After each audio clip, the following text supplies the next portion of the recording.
அன்பு நெஞ்சங்களே, இறைவன் நமக்கு தந்த புதிய நாளிலே இறைவனுக்கு நன்றி கூறி இறை வார்த்தையால் நம் வாழ்வை பயனுள்ளதாக மாற்றுவோம். இறைவன் நம் அனைவரை நிறைவாக ஆசீர்வதித்து பாதுகாத்து வழி நடத்துவாராக. இன்றைய சிந்தனை, அன்னை மரியா யோசேப்பு வழியில் இறை வருகையை எதிர்பார்ப்போம். மத்திய நற்செய்தி நூல் பிரிவு 1 இறை சொற்றொடர்கள் 18 முதல் 24 முடிய.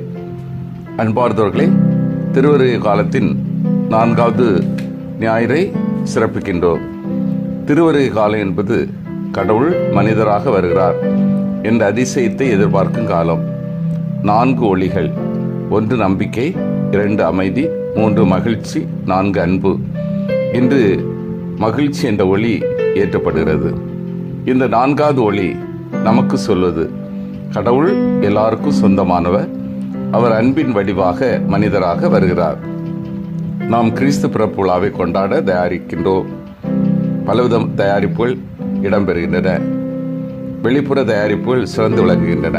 புதிய ஆடைகள், குடில்கள், நட்சத்திர விளக்குகள், இனிப்புகள், தின்பண்டங்கள்.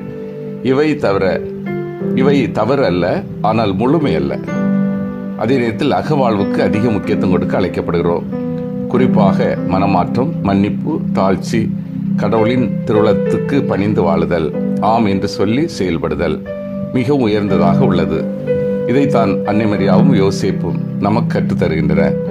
இன்றைய வாசகங்களில் முதல் வாசம் இறைவாக்கின எசாயா வழியாக நாம் அறிவது, ஆகாசிடம் ஆண்டவர் சொல்கிறார், உன் கடவுளாகிய ஆண்டோட ஒரு அடையாளம் கேள்.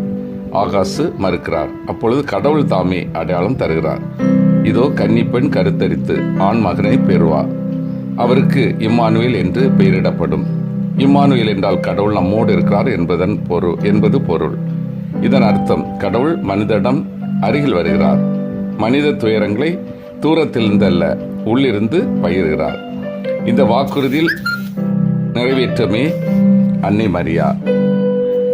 இன்றைய நற்செய்தி வாசகத்தில் யோசேப்பின் அன்பும் நம்பிக்கையும் அறிகிறோம். யோசேப்பு நேர்மையாளர், அமைதியானவர், அதிகம் பேச மாட்டார். மரியாவை இகழ்ச்சி உட்படுத்த விரும்பாதவர்.